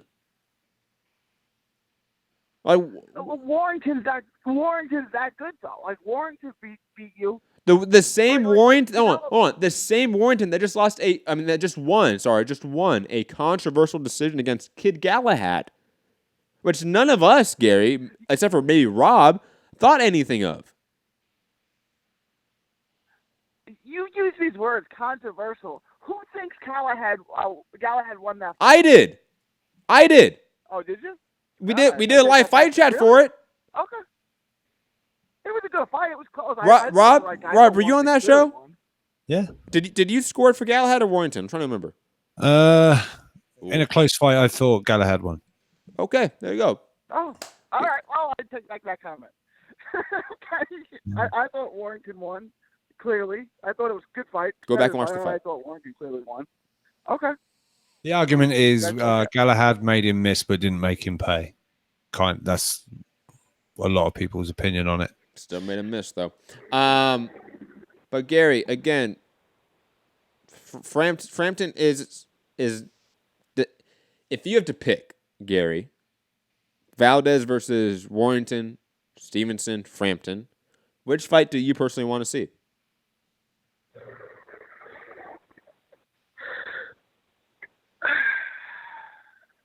There's 2 acceptable answers. And it has to be quicker than that. I just stylistically, I want to see Warrington Stevenson. That's fine. Wait, Warrington Stevenson or Warrington Valdez? No, I'd rather see Warrington. Warrington Valdez is a unification fight, so I like that fight. But just as a fan, what would I rather see? Like, what do I think is a better fight to watch? Warrington Stevenson. Warrington Stevenson's not on the table. It's Valdez versus Warrington, Valdez versus Stevenson, or Valdez versus Frampton. What do you want to see? Oh, Valdez versus Stevenson. Okay. What fight's the easiest fight for Valdez? I think that's you want me to say Frampton? It's probably Frampton. I don't want you to say anything. You can say whatever you want, Gary. Say something because Gary, it's a question. Gary, if you think Warrington's the easiest fight, we can have that debate because that's an easy one. I think Warrington obviously. I think Warrington's really good, even though he's got 0 knockouts. Or how many knockouts does he have? 6. 6. Yeah. All right. Who did he knock out by the way? No one knows. knows. The guy he knocked out. It's probably Khan. Damn. No, I think Frampton would be the easiest fight. That would be the only fight I would probably pick Valdez to win. Be Frampton. All right. So see that I think you understand where I'm coming from, and where probably 90% of the boxing fan base is coming from when they saw that Valdez's manager wanted to fight Frampton instead of Stevenson, his mandatory. Frampton was also be a bigger payday too, I would imagine. Oh, of course. Than Secours. Of course. Yeah. But I think as fans of the sport or media of the sport, we really don't care about who makes the most money, who's the biggest paycheck. I don't care. Yeah. What's the best fight? And I don't think Valdez Frampton's the best fight.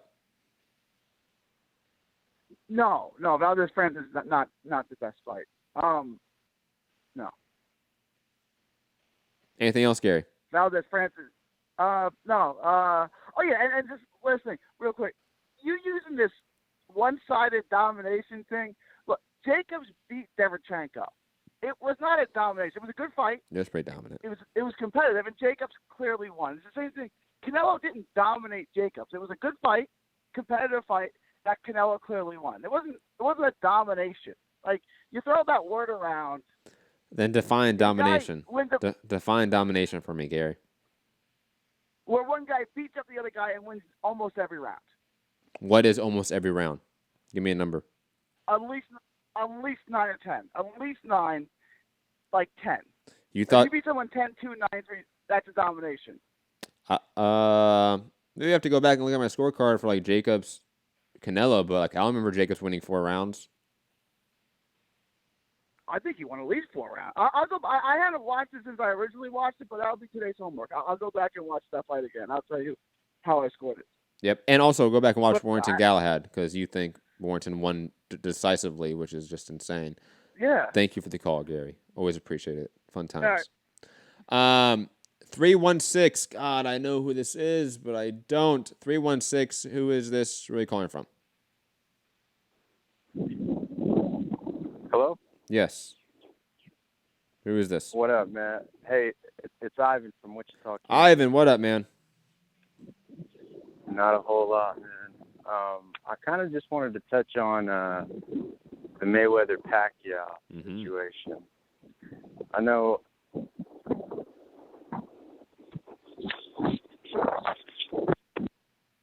Oh, he's gone.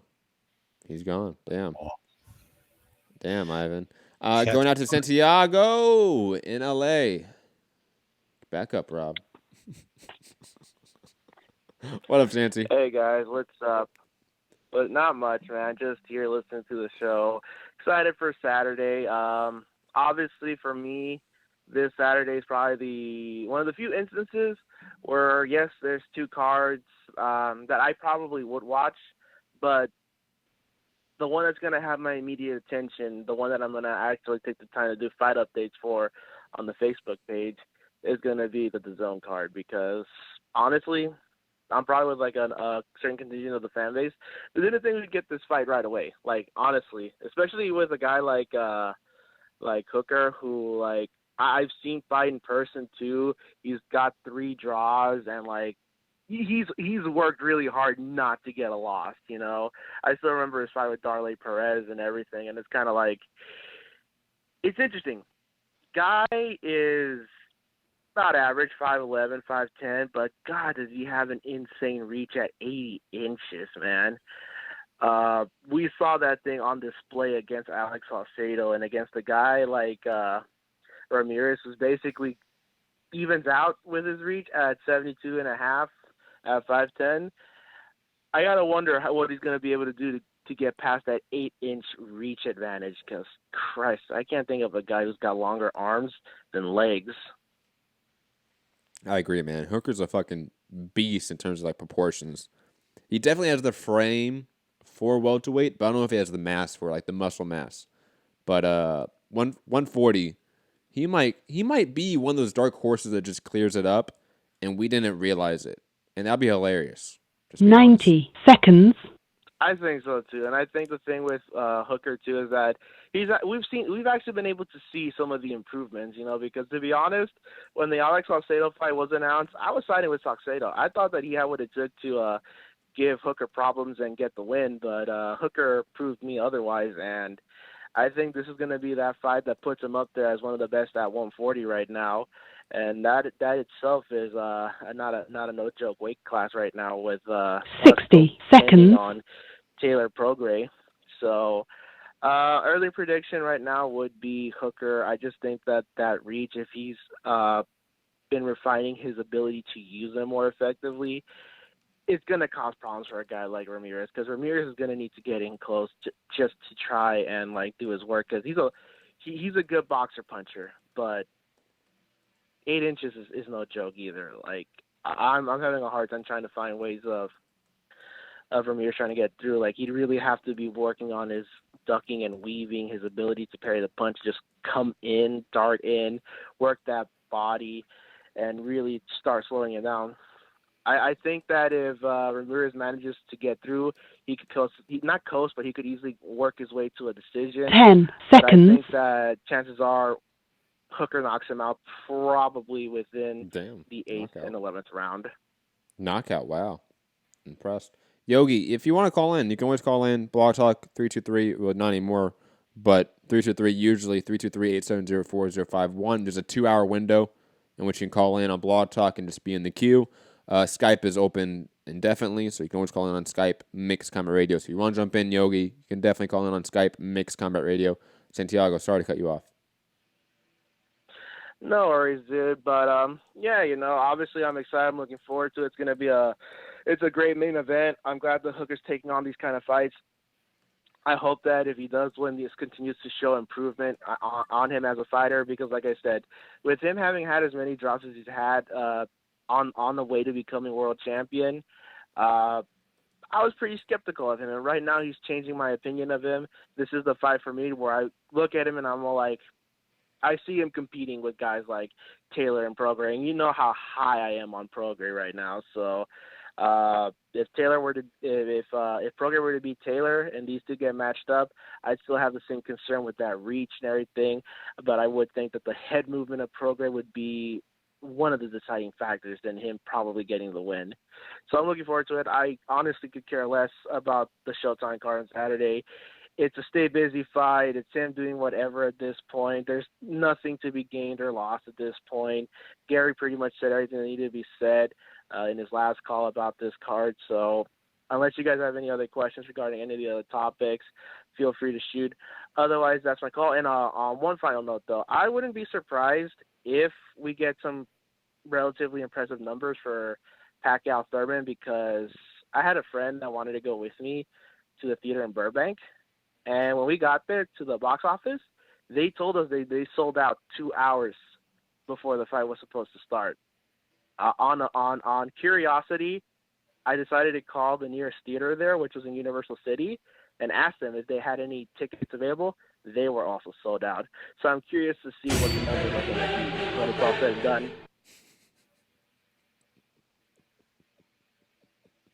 Yes. Thank you, Santi. Always appreciate it.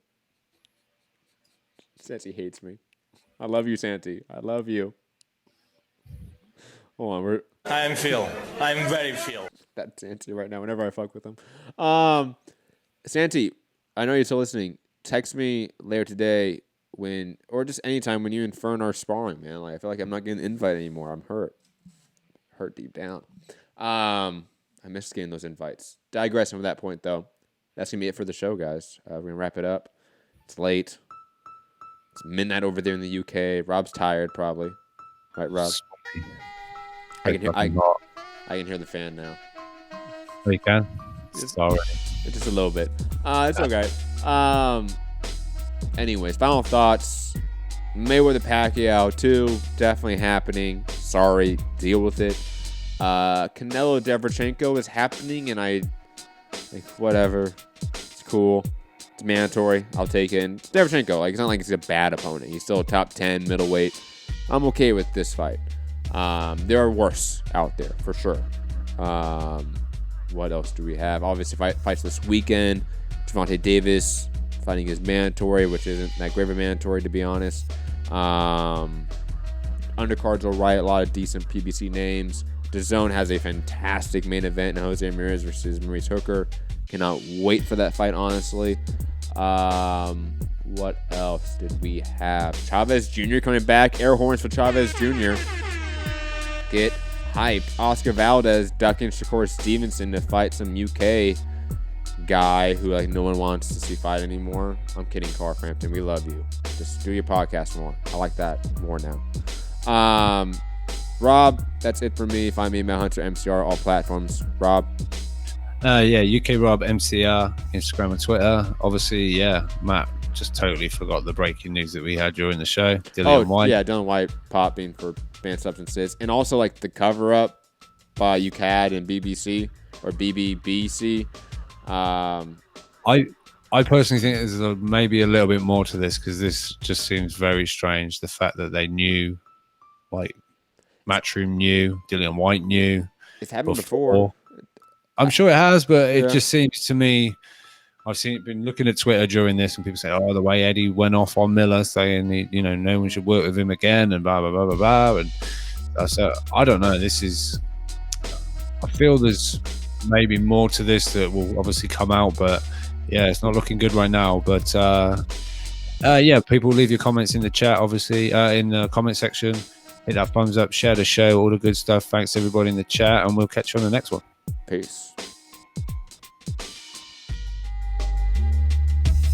Are you off your tits? Have you been smoking something? You disrespect boxing, you piece of shit? That's stupid. Use your common sense. Stay off the weed. I'm Phil. I'm very Phil. What is this, Burger King? It's bullshit. Hey, pussy, are you still there?